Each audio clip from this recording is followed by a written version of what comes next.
Bahkan dalam kenegaraan dan kebangsaan itu, Taurat itu betul-betul kalau kita cermati, Pak, itu betul-betul bertanggung jawab kepada bangsanya, negaranya, membelanya. Tokoh-tokoh Alkitab kita, para nabi, Betul. ya berjuang dengan semangat yang tinggi untuk berkontribusi kepada bangsanya. Betul. Tokoh agama itu banyak, Ya, teolog banyak, betul. tetapi tokoh kebangsaan Ya. yang dari komunitas Kristen ada sih, tapi perlu dioptimalisasi, Ya. perlu dimaksimalkan. Bagaimana menurut pendapat Bapak?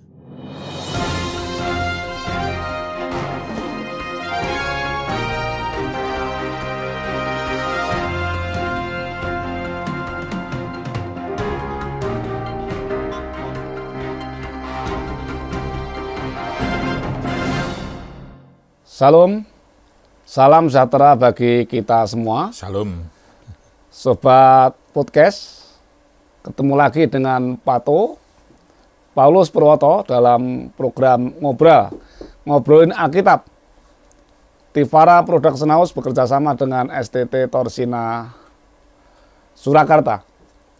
Kali ini dalam edisi khusus, edisi kemerdekaan, kami mengambil sebuah tema iman dan nasionalisme. Ya, olehnya kami mendatangkan narasumber yang kapabel di bidangnya, yaitu Bapak Pendeta Yusak Sigit Prabowo, SHMTH, WK3 STT Torsina. Beliau mengampu beberapa mata kuliah, ya diantaranya kewarganegaraan dan mata kuliah-mata lain berkaitan dengan nasionalisme. Olehnya kami sapa Pak Pendeta Yusak Sigit Prabowo, SHMTH. Selamat bertemu kembali Pak Yusak. Selamat bertemu kembali. Salam Iya. merdeka, Pak. Merdeka. Iya. Ya. Karena ini edisi khusus, edisi kemerdekaan, maka kita akan berbincang mengenai iman dan nasionalisme. Ya, ya. Nah, olehnya Pak Yus, pertama supaya sobat podcast tahu apa kata Alkitab, ya, yang membicarakan tentang nasionalisme. Adakah teks-teks Alkitab atau dasar teologis Kristen yang membicarakan tentang nasionalisme? Bagaimana menurut Pak Yus? Ya, luar biasa. Jadi sobat podcast, saya Pendeta Yusak diundang Pak Pato. Ya. Puji Tuhan, kali ini kita ada satu tema yang luar biasa, yang hangat, namun harus selalu hangat sebenarnya, Pak. Selalu hangat, karena ya. ini berbicara tentang karakter iman Kristen, Ya. yang bukan hanya melulu berbicara tentang kerohanian, Pak. Ya. Karena ini tuntutan, bahkan dasar Alkitabiah ini menuntut supaya kita, orang-orang percaya, itu betul-betul bertanggung jawab atas bangsa dan negara, Ya. di mana Tuhan taruh.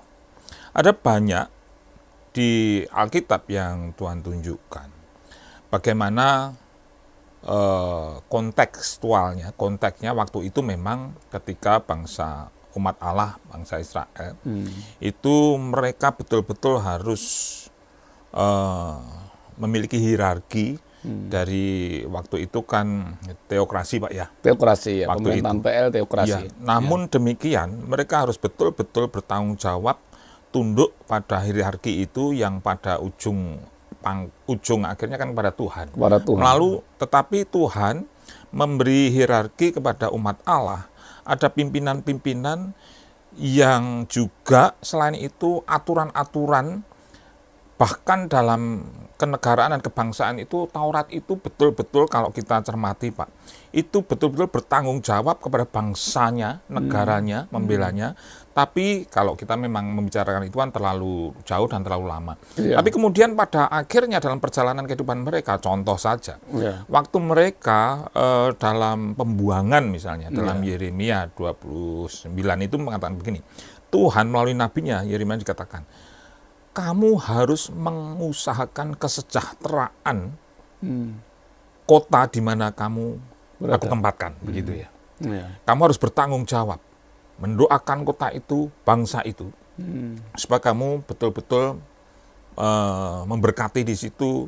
Kamu juga berupaya bertanggung jawab dalam kehidupan di situ, bermasyarakat di situ.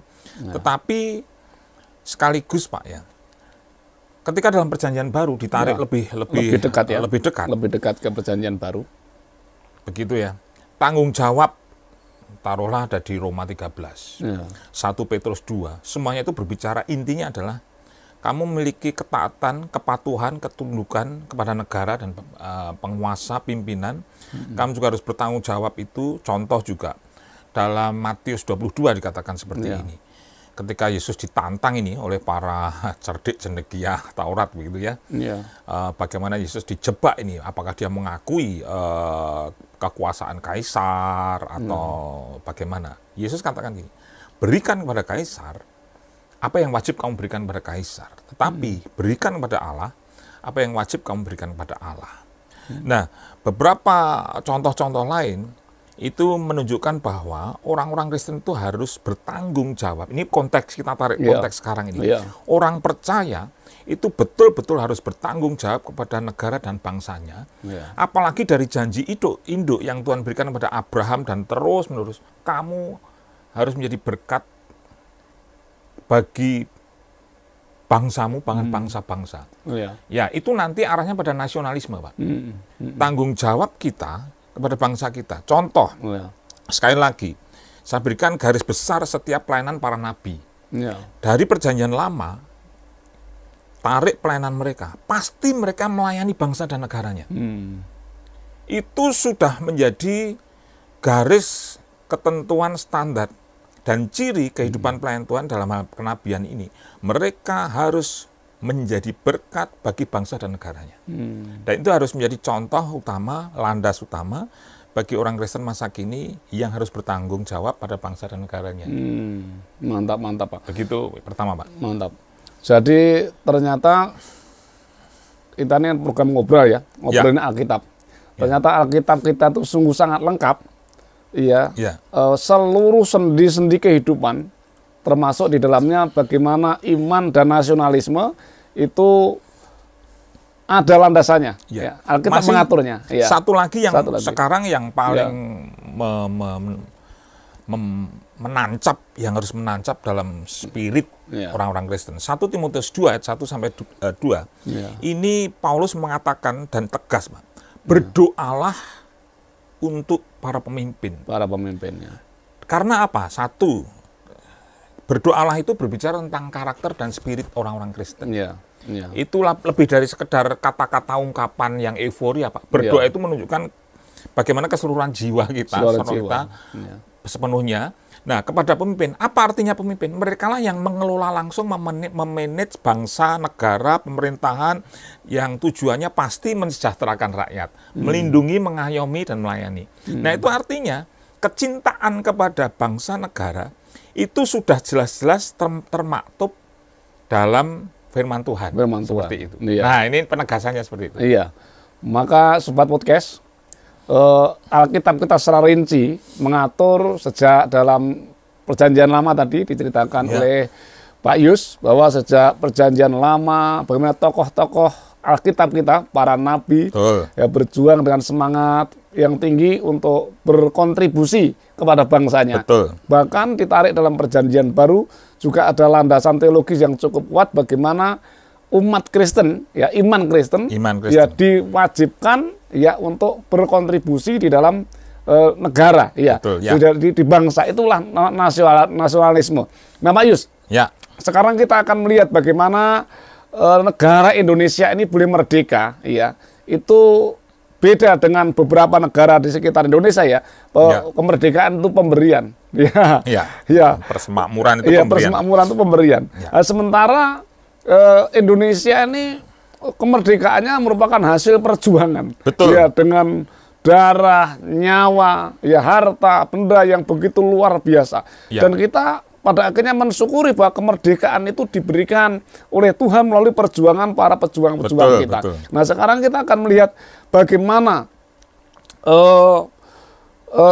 dari perspektif sejarah perjuangan kemerdekaan. Adakah, tentu ada ya, Pak Yus tolong berikan kepada Sobat Podcast ini bagaimana pahlawan-pahlawan pejuang kemerdekaan itu yang diantaranya juga ada orang-orang Kristen. Betul, Pak. Supaya Sobat Podcast juga kembali diingatkan, disekarkan bahwa peran orang Kristen dalam kontribusi memperjuangkan kemerdekaan itu juga tidak sedikit begitu. Betul, ya. Mari Pak Yus, coba. Ya, terima kasih. Jadi begini, saya ringkaskan saja benang merah perjalanan proses kebangsaan, Pak, namanya. Proses kebangsaan, ya. Nah, proses kebangsaan itu beda dengan proses kenegaraan. Iya. Karena proses kebangsaan ini itu mulai adalah proses di mana komponen seluruh bangsa Indonesia mulai sadar pentingnya berbangsa, sehingga karena waktu itu kan begini.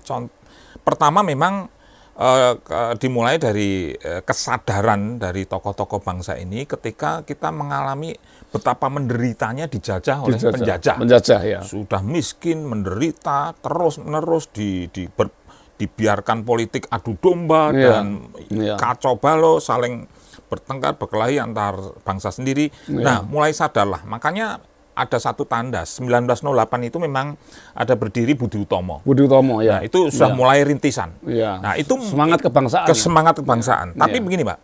Selanjutnya, beberapa tahun berikutnya, orang-orang, tokoh-tokoh bangsa, pemuda, dipelopori pemuda, itu dari berbagai suku, pulau, ya, dari Sulawesi, Jawa, Sumatera, Papua, Indonesia Timur.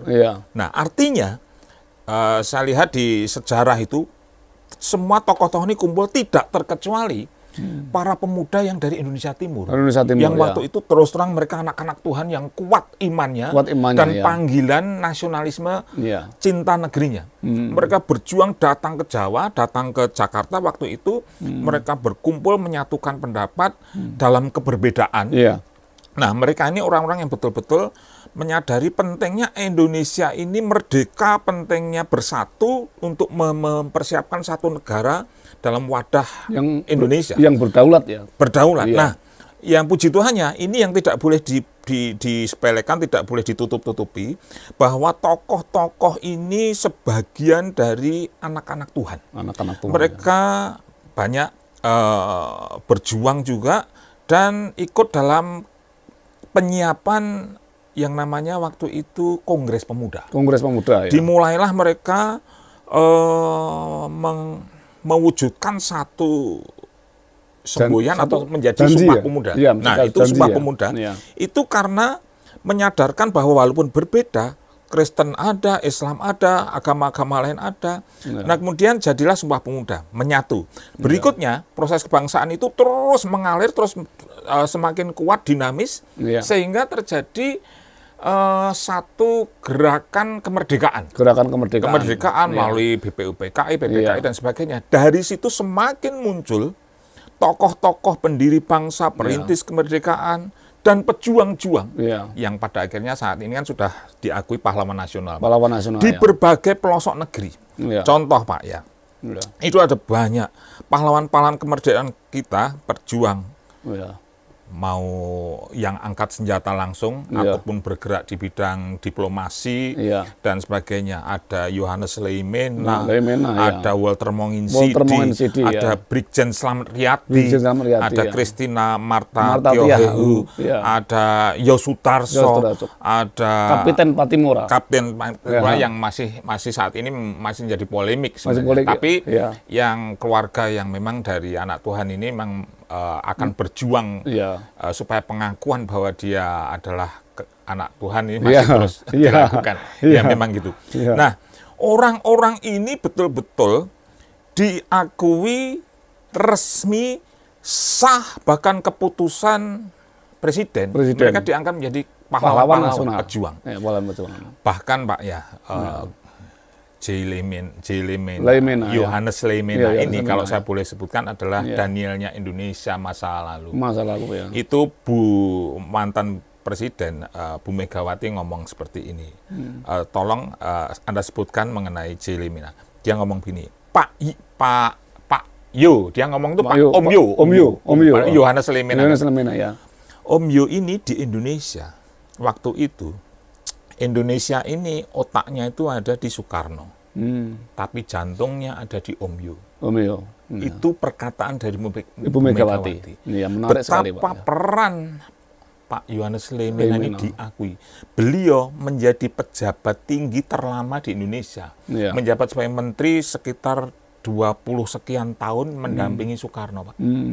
Ini orang yang luar biasa. Luar biasa ya, Pak ya. Dan kita harus juga doakan, makanya 1 Timotius 2 itu mengatakan doakan para pemimpin.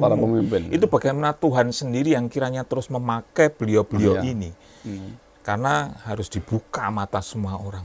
Peran orang-orang Kristen ini. Betul sekali. Di tingkat-tingkat yang strategis seperti itu. Betul sekali. Begitu. Dari paparan Pak Yus tadi, Sobat Podcast, kita diingatkan kembali bahwa peran serta kontribusi orang-orang beriman, orang-orang Kristen ya, kalau boleh dikatakan orang Kristen, iya orang beriman ya dalam konteks tema kita iman dan nasionalisme di dalam memperjuangkan menggagas satu gagasan kebangsaan maupun kemudian kontribusinya dalam membentuk satu negara yang berdaulat itu tidak sedikit. Bahkan tadi dijelaskan Pak Yohanes Lemena jantung, ya. Jantungnya sementara Indonesia.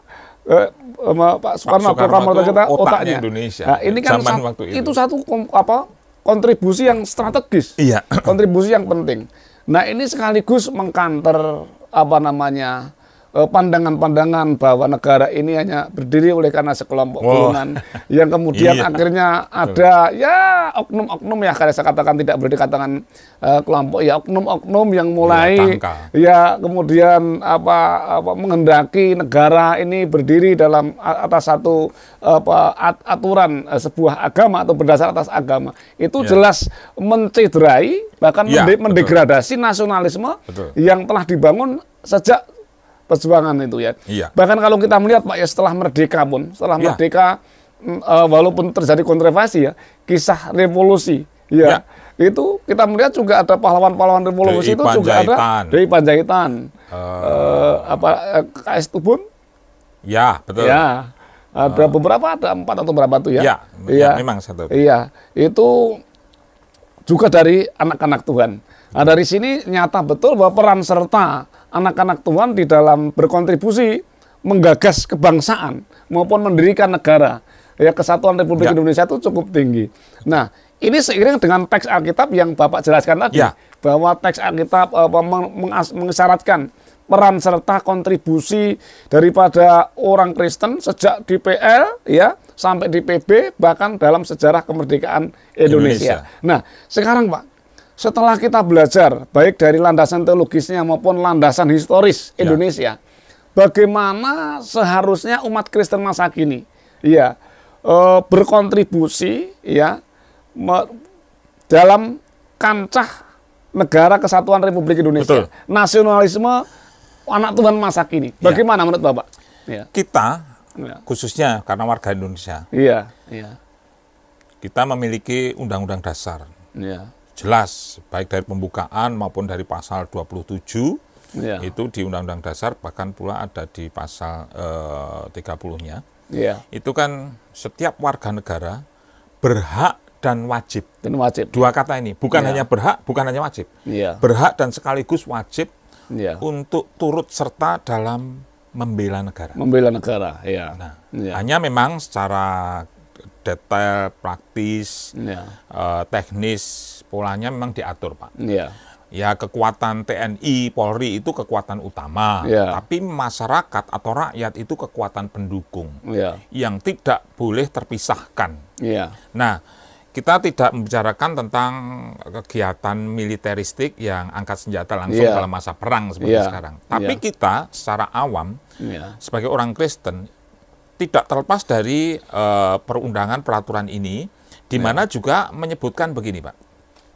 Bela negara, membela negara itu memang hak dan kewajiban sekaligus bagi kita semua orang-orang Kristen. Hak dan kewajiban, berjalan menjadi satu. Beriringan. Menjadi hak dan kewajiban.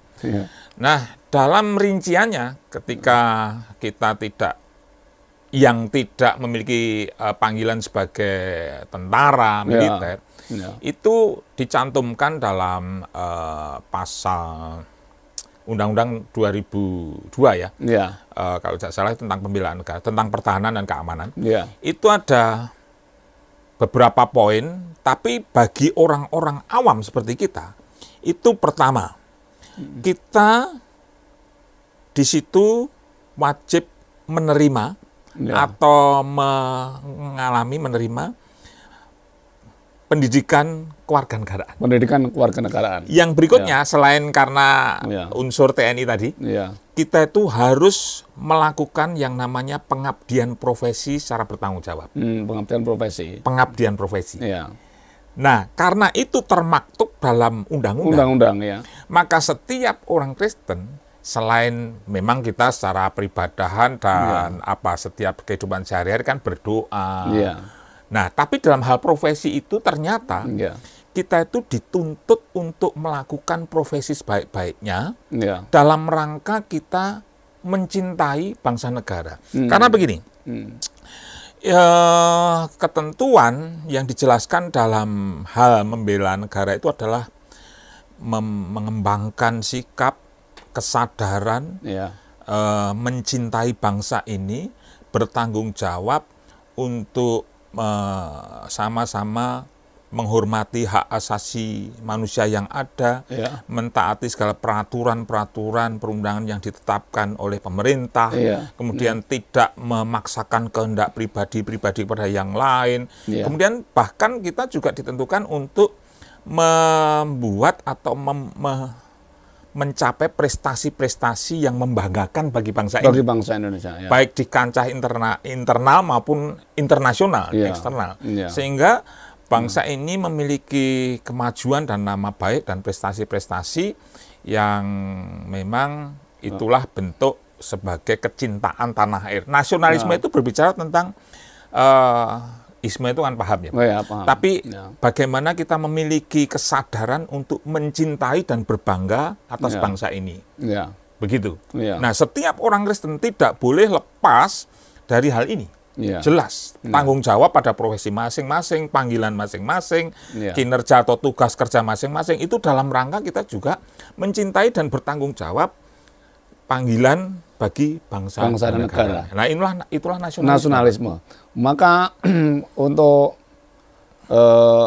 khususnya karena ini kita di STT Tursina Kalau di STT Tursina itu dalam kurikulumnya juga ada mata kuliah pendidikan kewarganegaraan dan mata kuliah lain yang menanamkan sikap perilaku yang nasionalisme tadi Pak ya. Olehnya juga tidak kalah penting nih bagi Sobat Podcast berkaitan dengan penjelasan Pak Yus tadi bahwa keberadaan orang Kristen itu dimanapun berada dan sebagai apapun dikatakan tadi harus pengabdian profesi yang bertanggung jawab. Maka banyak orang Kristen itu seharusnya di tengah-tengah masyarakat juga sebagaimana diisyaratkan oleh firman Tuhan tadi menjadi garam dan terang dunia. Nah itulah contohnya para tokoh agama nih, para pendeta, para pelayan-pelayan Tuhan.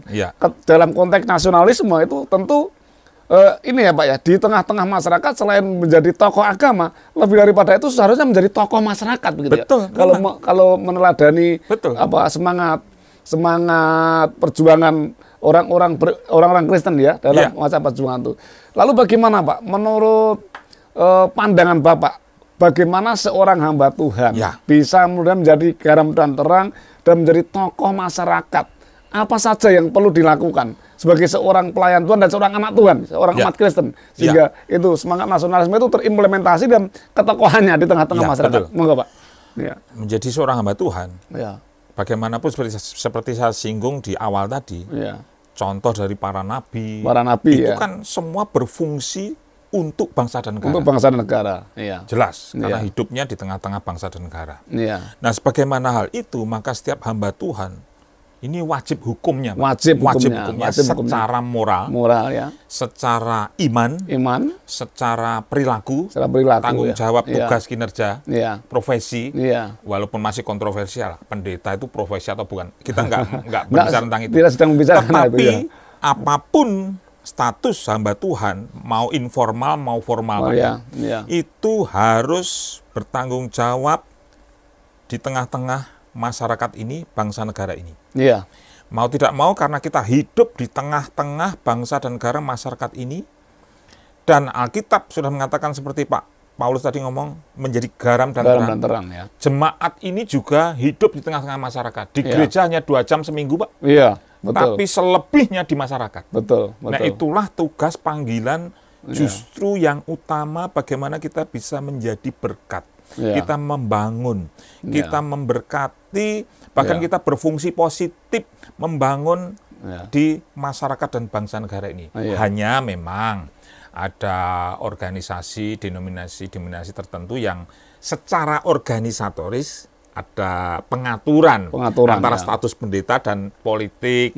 Begitu Pak, keterlibatan politik itu memang ada, itu nggak masalah. Ya, itu ada kode etik, kode etik tersendiri. Pelayanan ya. Tetapi secara panggilan hati, hidup jiwanya, itu harus bertanggung jawab langsung kepada masyarakat di mana dia berada. Ini menarik sekali Pak Yus, karena kalau kita melihat sejarah perjuangan tadi, baik dalam masa menggagas semangat kebangsaan, perjuangan kemerdekaan, bahkan pada era revolusi, itu bahkan era reformasi, kita melihat apa peran serta umat Kristen.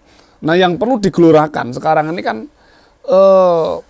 gereja, ya kalau tidak hati-hati, kalau tidak menyadari ini kan akan panggilan kebangsaan tadi akan luntur ya. Buktinya hari-hari ini kita harus jujur mengakui tokoh agama itu banyak, teolog banyak, betul. Tetapi tokoh kebangsaan yang dari komunitas Kristen ada sih, tapi perlu dioptimalisasi, perlu dimaksimalkan. Bagaimana menurut pendapat Bapak? Saya sangat setuju Pak, sangat setuju. Ya. Walaupun secara internal gereja, tadi saya singgung, memang ada secara organisatoris, ada pengaturan kode etik profesi lah katakanlah begitu. Oke, kita tetap menghormati itu. Tetapi panggilan kebangsaan ini harus terus dimaksimalkan, digaungkan, dimotivasikan, disadarkan, pendidikan resmi, baik dari acara yang artinya begini. Ada doa bagi bangsa negara. Kalau bagi kami Pak, setiap hari Pak, itu gereja kami, saya sarankan setiap hari jemaat harus ikut berdoa bagi bangsa negara. Nah, itu jelas. Nah, itu baru doa. Belum lagi contoh simpel saja. Di gereja kami itu banyak yang berperan serta di dalam lingkup masyarakat lokal. Saya tahun yang lalu anggota LPMK kelurahan, pengurus RW, ada juga di jemaat kami yang dulu RT, istri saya giat dalam PKK, posyandu dan sebagainya. Saya di atas mimbar Pak, saya dalam tengah-tengah khotbah, saya betul-betul mendorong jemaat, Anda harus menjadi berkat di tengah-tengah masyarakat, Anda harus berpengaruh positif, jangan menjadi batu sandungan, justru harus menjadi teladan untuk menjadi penggerak kemajuan, dinamisator di tengah-tengah masyarakat. Itu yang saya maksud Pak. Jadi begitu, Pak. Orang percaya, orang Kristen maksudnya, umat Kristen maupun rohaniawan Kristen harus tampil bukan saja dari tokoh agama, tetapi tokoh masyarakat atau tokoh bangsa yang saya maksud tadi. Jadi Bapak juga terlibat di lembaga desa, Ibu juga terlibat dalam upaya-upaya di PKK. Mulai dari hal sederhana, Pak. Itu kita jangan terlalu berpikir terlalu besar, Pak. Dimulai dari kecil, dari lingkungan. Nah, ini yang perlu disadarkan Sobat Podcast. Jadi keberadaan kita di tengah-tengah masyarakat itu sesuai dengan amanat Alkitab. Dalam kaitannya dengan nasionalisme tadi, perlu dirasakan. Gereja tidak boleh eksklusif. Betul. Kemudian kita terlalu menutup diri. Tidak boleh, Pak. Tetapi gereja harus menjadi gereja yang inklusif. Ini walaupun topik tersendiri ya, Pak. Nanti ke depan kita akan dengan topik dengan gereja inklusif ya. Tapi ini dalam konteks nasionalisme, gereja harus tampil menyatakan diri, berkontribusi sebagaimana yang telah dilakukan para pendahulu. Betul, Pak. Betul. Nah, sekarang Pak, saya mohon untuk nasihat akhir nih, khususnya bagi generasi muda kita, remaja pemuda kita, anak-anak muda kita ini. Nasihat apa yang Bapak sampaikan, yang bisa Bapak sampaikan tentang iman dan nasionalisme ini? Untuk anak-anak muda ini kan ada kesenjangan sejarah ini. Kalau tidak kita gelorakan kembali. Bagi Pak. Sebagaimana firman Tuhan yang sudah dibukakan, saya menyampaikan kepada semua rekan-rekan orang Kristen, khususnya anak-anak muda, mari bangkit, panggilan kebangsaan cinta tanah air menjadi berkat bangsa ini. Itu panggilan yang luhur, mulia, dan alkitabiah. Tuhan sendiri sudah menyatakan bagi kita pada konteks masa kini. jadilah berkat berkat bagi bangsa negara. Ya. Jadi kalau konteksnya bahasa umum, kita anak-anak muda masa kini terpanggil juga untuk mengisi kemerdekaan. Ya, betul, Pak. Ya, sesuai dengan apa namanya, Pak? Ya, sesuai dengan itu tadi yang penjelasan sampaikan tadi, pengabdian profesi tadi, betul. Ya, selaku sebagai apalah. Ya, apapun, menjadi mahasiswa, menjadi pelajar, menjadi profesi apapun. Itu betul. Apalagi itu betul-betul keterkaitannya secara langsung, Pak, panggilan kebangsaan ini. Betul. Luar biasa, Pak Yus. Pembicaraan yang sangat menarik, khususnya dalam rangka memperingati HUT Kemerdekaan Republik Indonesia yang ke-77. Sobat Podcast, kami menggelorakan kembali pada umat Kristen di Indonesia khususnya, dan di seluruh dunia, siapapun yang mendengar siaran podcast ini, bahwa iman dan nasionalisme bagikan dua sisi mata uang yang tidak bisa dipisahkan. Itu telah termaktub secara teologis baik dalam kitab-kitab PL, kitab-kitab PB. Secara historis khususnya di Indonesia, para pejuang kemerdekaan sampai kini peran sertanya cukup luar biasa. Olehnya bagi anak-anak muda masa kini, ingat dan sadari bahwa kalian semua juga terpanggil untuk bukan saja beriman kepada Tuhan, tetapi berkontribusi bagi bangsa dan negara Indonesia. Iman dan nasionalisme sesuatu yang penting untuk kita lakukan. Luar biasa, Sobat Podcast, menarik pembicaraan kita saat ini. Namun karena waktu jualah yang memisahkan kita, senang rasanya kalau Sobat Podcast berkenan share, like, subscribe, channel ini, channel YouTube Tivara Production House ini. Nah, kita akan bertemu di lain kesempatan dengan topik lain yang tidak kalah menarik. Saat ini, terima kasih untuk atensinya, Pak Yus. Tuhan memberkati. Kita berikan salam kemerdekaan. Merdeka! Merdeka! Merdeka! Merdeka! Tuhan memberkati.